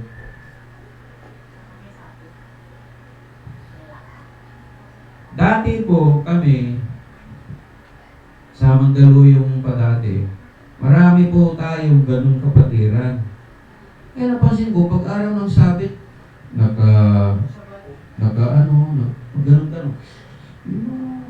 Milk tea. Tapos may yung kape, Starbucks. Relax yung mga kapatid ba? So, dati, inangalaw namin kasi bata pa Si Joseph Dumont talaga, ang nag-influensya sa akin na maging stricto sa Sabbath. Dumating si Joseph Dumont noong 2018. Nag-seminar tayo sa Boy Scout of the Philippines sa Los Baños, Laguna. Sabado yun, Passover Day. So, maraming libro si Joseph Dumont. Inutusan niya yung isang kapatid, huwag ka magbenta ng libro ko on the Sabbath. Si Sister Virgie, yung inutusan. Utos lang naman, hindi naman siya yun. Inutusan lang siya na, huwag ka magbenta ha. Please, huwag ka magbenta. Ikaw in church dyan. So may utos talaga kay Joseph Dumont. Libro ko yan, kung gusto kong kumita, bili ka. Pero Sabat ngayon, ayaw kong kumita kasi bawal, may curse. Ang problema, yung mga pastor na bisita namin, kinukulit siya, aalis na kami, ibenta mo na yan kasi bago mag-alas 6, uuwi na kami. Please, ibenta mo na, nakapilitan siya magbenta ngayon. Nagmamakawa yung pastor di ba? Parang naabutan ni Dumont. Nakita niya talaga na binibenta. Ay, sabi niya, Di ba sinabi ko, bawal, kamot siya ng ulo, gano'n. Di ba sinabi ko sa iyo, ang event? Sabi ko, mga pastor, makulit eh. So parang inalaw na lang namin kasi makulit. Kinabukasan, may seminar kami sa Senado. Nagda-drive si Brother Ike. Wow, bakanteng parking. Nakapasok agad. Harap mismo ng Senate. No? Pag alis namin after 2 hours sa Senate, Office of the Senate, wala na yung kotse ko. Na-towing.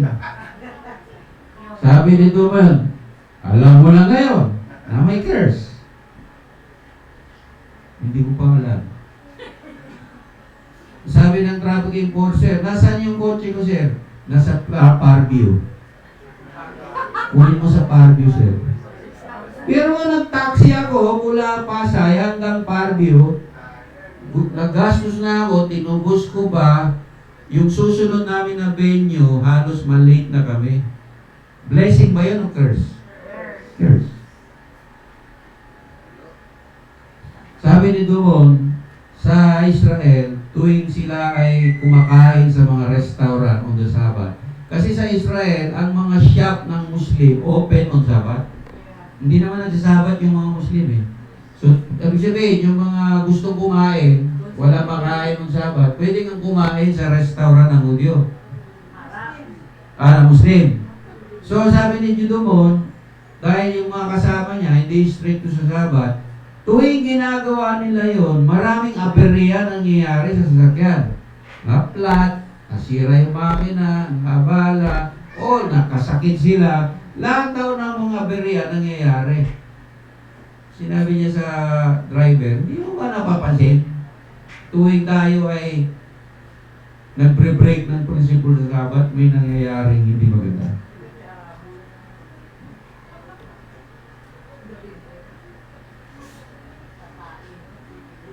Ang principle ng Sabbath, Isaiah 58, if you turn away your fruit from the Sabbath, from doing your own pleasure on my holy day, and call the Sabbath a delight, the holy day of the Adonai honorable, and shall honor him, by not doing your ways, nor finding your own pleasure, nor speaking your own words, then you shall delight yourself in Yahweh, and I will cause you to ride on the high hills of the earth, and feed you with the heritage of Jacob your father. Sabi ni Prophet Isaiah, dapat daw, huwag mong gawin yung kaugalian mo on the Sabbath. Do not do your own pleasure. So sa panahon natin ngayon, saan ba tayo natutuwa pag hindi Sabbath? Di ba sa Facebook? Pag Facebook talagang hindi mabubuhay ang Pilipino. 5 minuto lang walang Facebook, parang nanginginig na yung kamay. Messenger. Diba? Reels. Nanginginig na eh. Mga bata naman, games. Diba pleasure yan? Mga bagay na nagbibigay sa iyo ng kasiyahan. Sabi ng kasulatan, talikuran mo ang mga bagay na mga yan sa araw ng Sabat. Kasi araw ng Diyos yan. Yung ginagawa mo sa hindi Sabat, huwag mong gawin mong sa Sabat para pagpalain ka ng Diyos. Sino gusto ng pagpapala ng Diyos? So, pag gusto mo yung pagpapala ng Diyos, sundin mo yung prinsipyo ng Diyos.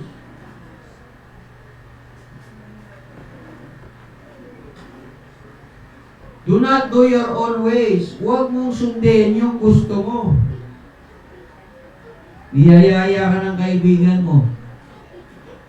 Brad, meron tayong pupuntahan. Ano to? Exciting to. Ano ito? Fiesta. Maraming pagkain. So, pinagpalit mo yung araw ng Diyos sa fiesta.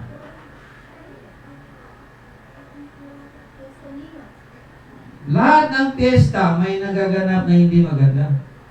Kasi ang piyesta sa mundo ay inuman, lasingan, tapos walang mga Diyos. Alam mo nangyari doon sa Goshen natin, yung isang barangay, nagkaroon ng piyesta, sunod-sunod yung patayan. Doon mismo sa piyesta. Sabi ko sa pastor, mensahe ng Diyos yan. Huwag na kayo magpiyesta. Tuwing may piyesta, may nagsasaksakan, may nagtatagaan.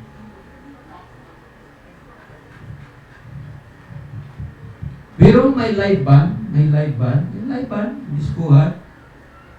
Diyan mismo sa harap pinatay. Sinaksak yung tao dahil magkalaban sila. Habang araw ng piyesta. Bakit? Kanino ba inaala yung mga piyesta? Sa Diyos, Diyosa. Piyesta ni Santo ganito, ni Santo ganito, kesyo ni Santo ganito. Inutos ba ng Diyos yan? Hindi, ibang Diyos-Diyosan yan eh. Wala akong pagpapala dyan. Gastos lang yan, mga kapatid. Sabi ng uncle ko na Katoliko, kahit umutang ako pag piyesta, makabili lang ng lechon para pagpalain ako ni Virgin Mary. Yung pagpapala, nagkautang ka pa. Ang piyesta na totoo, yung piyesta na sinabi ng Leviticus 23. Araw ng Pasko, araw ng tinapay na walang limadura, araw ng trompeta, araw ng pagtutubos, araw ng tabernakulo, yun ang totoong piyesta. Yun ang pagpapala na kasama mo ang Diyos. Yung ibang piyesta, mga kapatid, hindi Sabat yan. Piyesta ng mundo yan. Piyesta ng reliyon yan. Wala akong pagpapala dyan. Gumastos ka lang ng walang kabuluhan. Yan yung sabihin, doing your own pleasure, doing your own ways. Your own way. Sarili mong kagustuhan. Hindi mo ginusto yung gusto ng Diyos. Bakit tayo nag-aaral ng Biblia? Inaalam natin kung ano yung gusto ng Diyos. Kasi yung gusto ng Diyos, gusto ng Ama, yun po yung nakakabuti para sa atin. Yung gusto natin, madalas, taliwas sa gusto ng Diyos. KJ ba ang Diyos? Ayaw ba ng Diyos magsaya tayo? Hindi po. Gustong-gusto niya maging masaya tayo. Pero sa kapanahunan at kaparaanan niya. Babalansehin natin.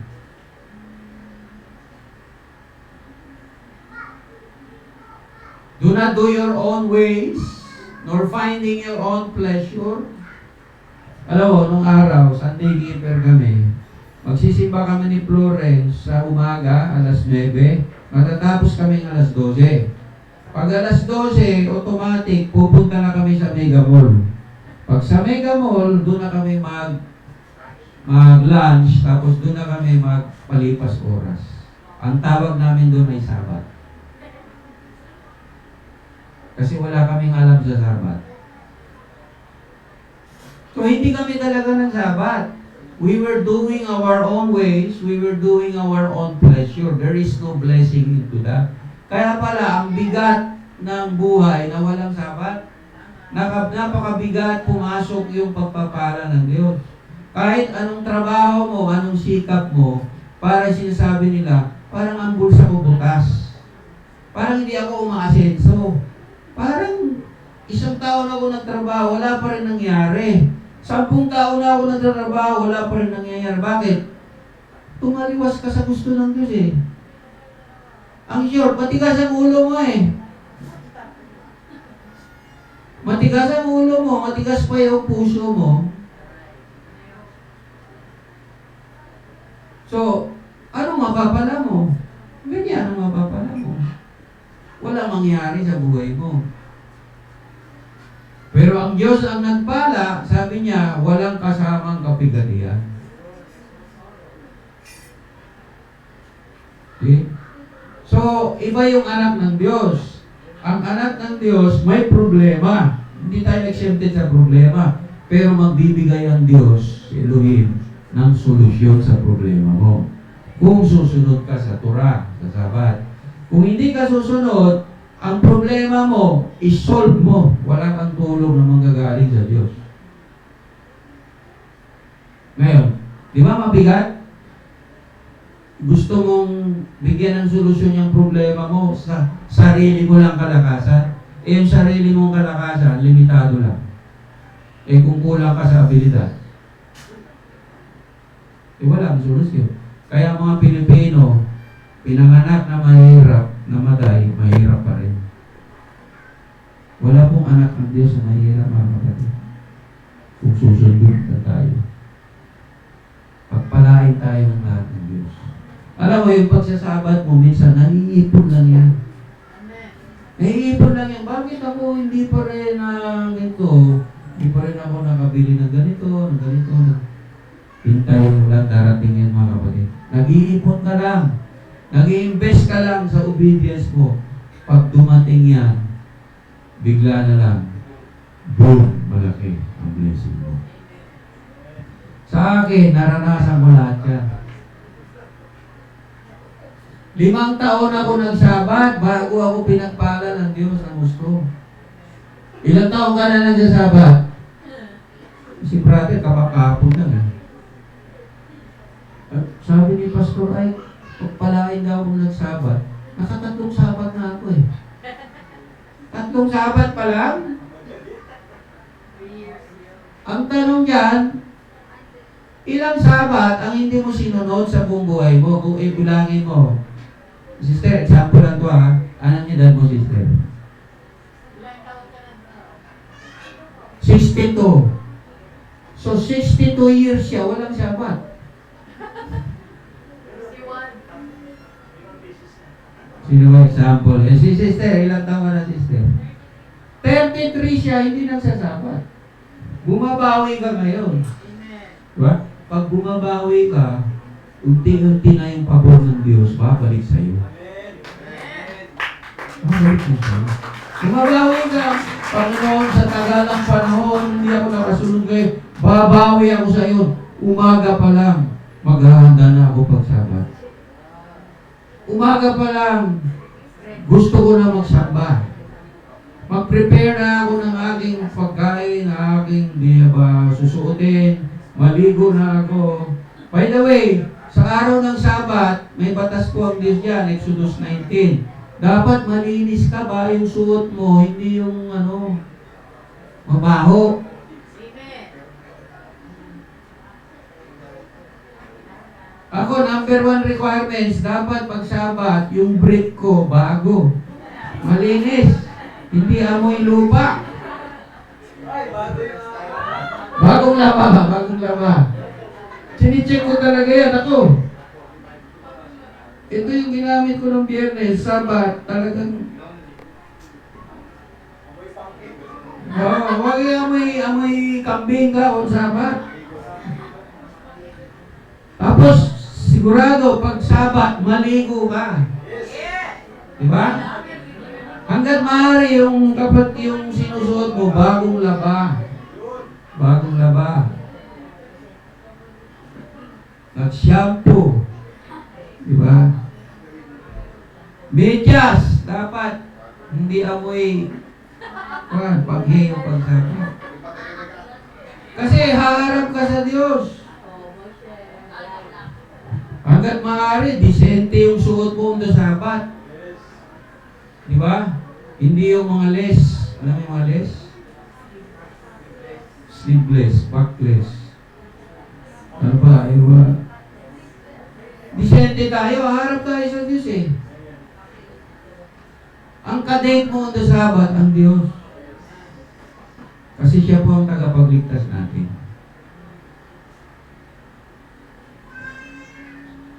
Alam mo, ang kamatayan, walang yan. Pag dumating sa buhay mo yan, hindi ka naglingkod sa Diyos, delikado ka. Walang pinipiling oras yan. Marami pong tao namatay, natutulog lang. Ako nga, akala ko hindi na ako magising ngayon. Akala niyo ba? Hindi tumibok yung puso ko eh. Nag-fasting ako 7 araw. Madaling araw, tinignan ko yung heartbeat ko. Wala na. Buti dumating si Nyonyo. Hindi niya ba kayo. Sabi na, totoo yan. Oh. May pastor nag-fasting sa Iloilo, patay. Nag-fasting ng 30 days. O sa kagustuhan niyang maging malapit sa Diyos, hindi siya nangingat, sumubra naman yun.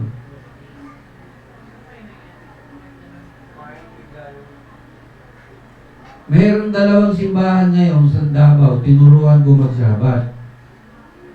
Para may dahilan sila na hindi na sila istorbohin, nagpa-fasting sila on the Sabbath. Huwag mo istorbohin ngayon, Sabat. Ma, kain tayo, Sabat ngayong anak. O di may dahilan ka. Ma, magluto tayo, nak, Sabat ngayon. Sabi ko, pwede, mag-fasting na lang kayo on the Sabbath para mabuo nyo yung Sabbath. Kaysa yung ang dami mong gagawin, na-violate mo tuloy yung Sabbath. Kasi ang Sabbath, may pwedeng gawin, may hindi pwedeng gawin. Oh, do not speak your own words on the Sabbath. Huwag daw pag-uusapan yung mga bagay na walang kabuluhan on the Sabbath. In short, huwag marites. On Sabbath, dahil nakapokus ka lamang, ang Diyos, mga kapatid. Kasi sa Diyos ka rin hihingi ng tulong eh. Alam mo bakit nagliligo tayo sa Diyos? Tutulungan ka niya eh. Ako kung wala ang Diyos, walang tutulong sa akin. Sa dami ng project ko, sabi ko, Diyos, ikaw lang talaga makagawa nito. Ito, paano to na-build? Paano to na-construct, mga kapatid? Eh, kayo ang saksi. Paano, saan galing yung mga pinagawa nitong building hanggang doon? Ang laki-laki ng ginastos dito. Kung wala akong Diyos, magagawa ko ba yan? Magagawa yan, mga kapatid. Pero dahil may Diyos ako, Panginoon, para sa iyo to. Okay, anak. Ibigay kita. Sa Goshen, mga kapatid. Sa ngayon, may nangyari pong maganda ron. Alam niyo ba? Yung 60 hectares, in-award na sa grupo natin. Sa Goshen. In-award na ng dahar. Na-convict yung kapitan. Dahil kayo ay mabubuting tao. Sabihin ko sa dad, ipapangalan na sa inyo yung mga lupa yan. Biro mo yan, pabor mga kapatid. Ang kapitan, backslider sa Adventist. Nagbabati sa akin ng Shabbat Shalom, Pastor. Pero backslide ako. Tingnan mo yung pabor na yan. Kaya tuwang-tuwa yung mga kapatid nun. Wala ka nang babayaran. I-award na sa iyo. Hindi, dati nang binili yung lupa, pero nakapangalan sa ibang tao. Ibig kong sabihin, yung mga taong hindi nakita sa site, kinansila yung mga pangalan nila. In-award na sa mga kapatira na nandun sa loob.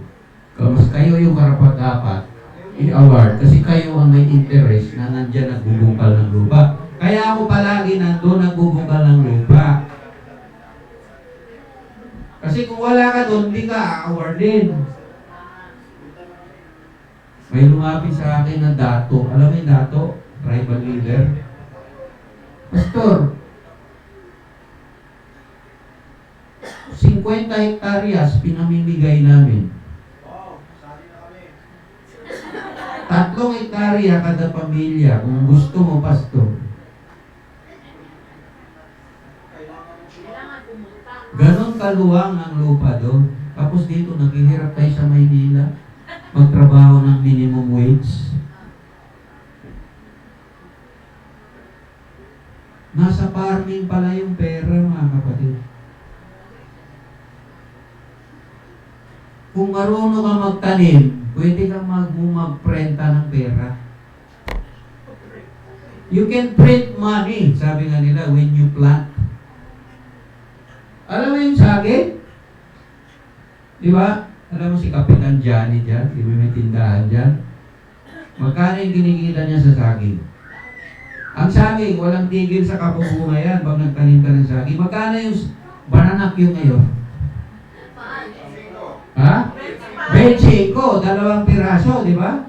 Sa isa, 10 piso isang. Samantala, kung maraming ang tanim na saging, parang kang pensyonado. Nagtaka ako mga kapatid, yung buying station ng saging, doon sa property na binili ko, yun yung buying station ng saging, nagka-idea tuloy ako. Sabi ko, kung magtanim lang pala ako ng saging, ang laki pa rin ang kikitain ko. Sa saging pa lang.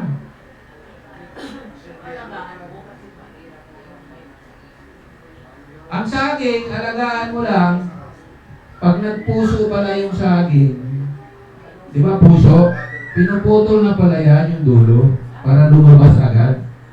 Pag putol mo ng puso, lalabas na yung loob niya. Pag nabuo na siya, putulin uli yung puso. 2 beses pala pinuputol yung puso niya. Sabi ko mga tao dito, wala silang profesyon, wala silang trabaho, pero may tanim, nabubuhay. Iba yung mindset. Ang problema sa kanila, kulang din sa kaalaman. Tayo sa syudad, paaralin natin yung anak natin, grade 6, grade 12, mag-college, saka kakawalang kumikita. Ilang taon ka maghihintay? 16 years.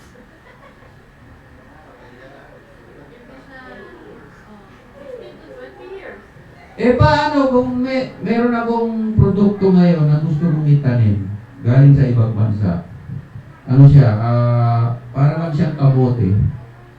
Pero ang kamote, yung isang ganon, magkagawa ka ng 1,000 capsule. Ang isang capsule nun ay 8 piso. So, isang kamote lang na ganon. O, yan yung secret product ko ngayon. Gagawin ko yan. Na makakasolve sa problema ng tao. Yung mga matanda magiging bata. Yung mga bata maging matanda. So marami. Alam?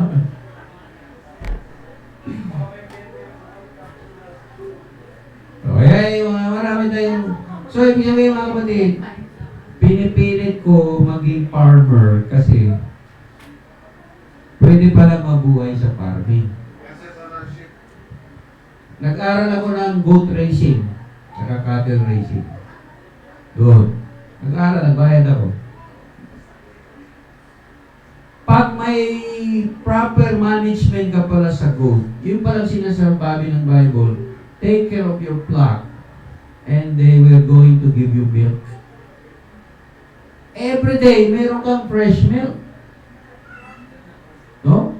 Pupunta ka lang doon sa goat, sususo ka.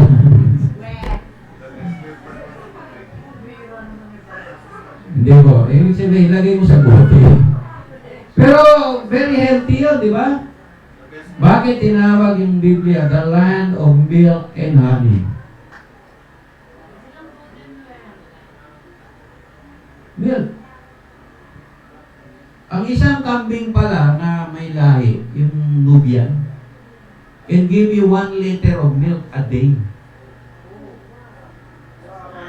So, kung may edad ka na, ano ba kailangan ng may edad? Calcium.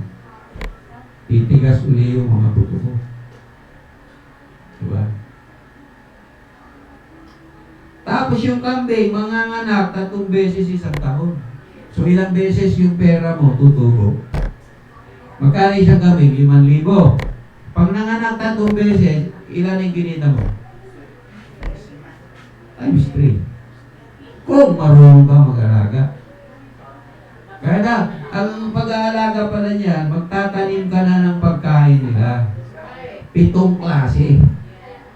Yung 7 klase na yan, itatanim mo sa paligid mo para hindi ka maubusan ng pagkain nila. So yung 7 klase, mabibili mo sa Lazada. Kaya umorder na nga ako, itatanim ko na yun. Oh.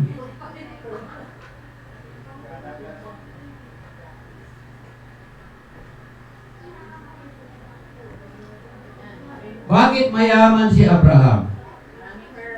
Marami siyang karnero, marami siyang baka. Bakit mayaman si Jacob? Marami siyang baka. Marami. Diba? Barter trading.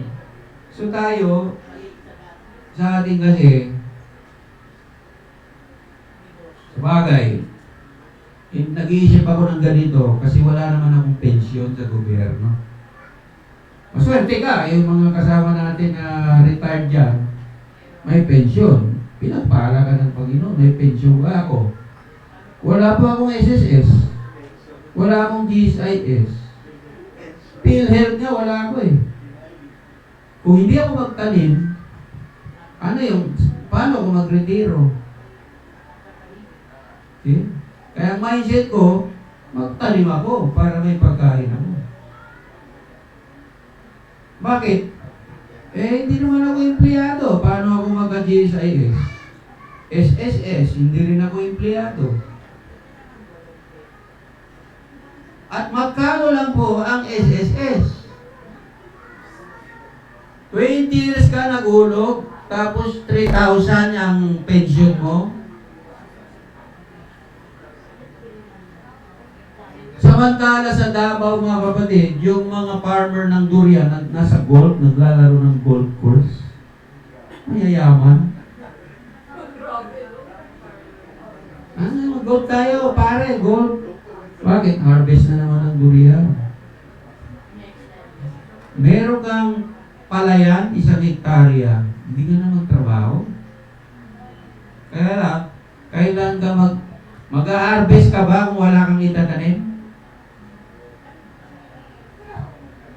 Ano ba yung inaalay sa Diyos sa unang panahon? Di ba mga tanim?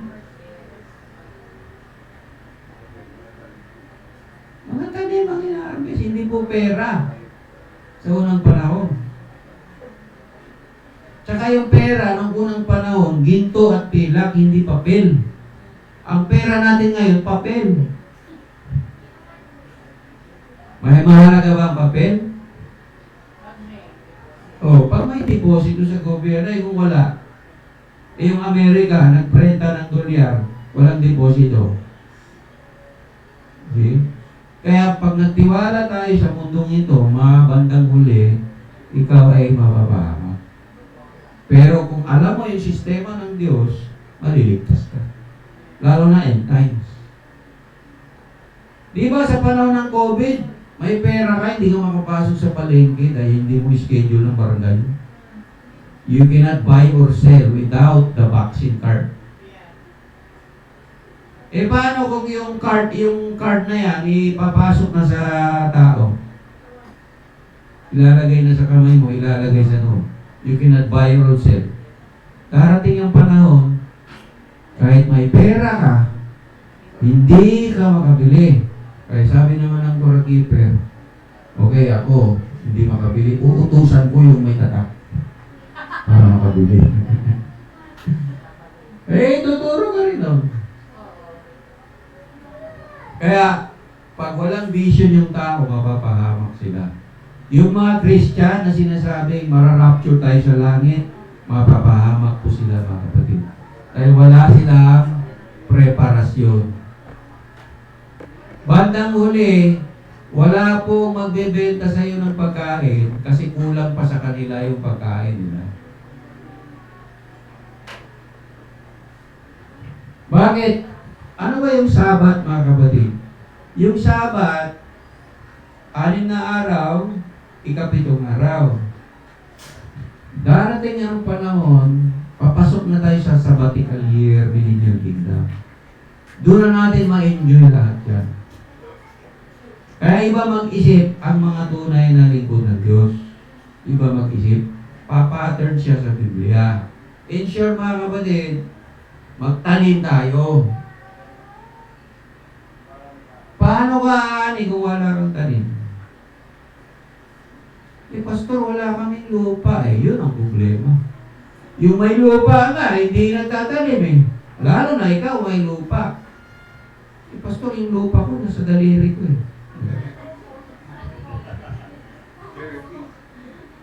Pastor. Kawawa ka naman, kapatid. I realize Napakalawak pa pala ng lupa ng Pilipinas. Nagsisiksikan tayo sa Maynila. Tingnan mo yung mindset ng Pilipino. Sa probinsya, ibebenta yung lupa, pupunta Maynila. Pag pumunta sa Maynila, hindi nagtagumpay, babalik sa probinsya, wala ng lupa.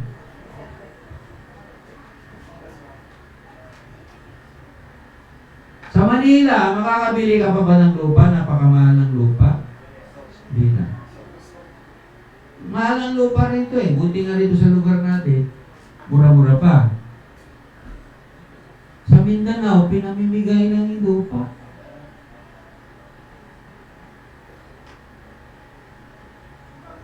Kasi gusto ko sa Maynila kasi sosyal. Sosyal. Maubos lang yung pera mo. Magkano yung pamasahe? Dito sa atin, papuntang Maynila. 200. Pamasahe mo pa lang, kakain ka pa. Tapos, anak, mag-aral ka para magkapagtrabaho ka, minimum wage. Doon ka aasa. Samantala sa Davao, sabi niya, magtanim ka ng durian. Ang isang durian, aanin ng 300 kilos. Isang puno. Magkano yung isang puno? 300 kilos na 100. 5 years ka lang maghintay. Ini-export na ngayon ang durian sa China, sa Korea, sa Japan, sa Europe. Okay. So nasa tanim ng mas matindi yung plano ko. Isang kamote lang, 1,000 na. Ha? Uy, kakapsula ko lang. Ibibenta ko. Nasa Bible. Okay, sabihin ko sa inyo. So mga kapatid, back to basic tayo. Stay put with reality, mga kapatid. Magtanim po tayo. Kung may lupa kayo, magtanim po kayo. Kung wala kayong lupa, dito kayo magtanim sa akin. Voluntary. Maluwag pa to eh. May mga 5,000 square meter pa to eh. Walang tao eh. Pero doon sa Davao, talagang full force kami. Magtatanim kami. So, huwag kayong kampante sa mga sinusweldo nyo. Mapupunta lang yan sa puro gasto. Ngayon, na-enjoy mo, wala kang tanim.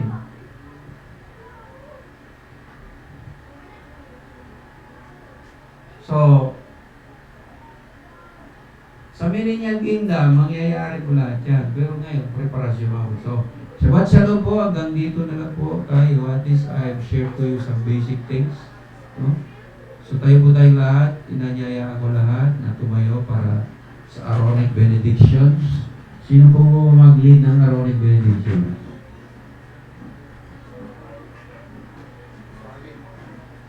Calvin.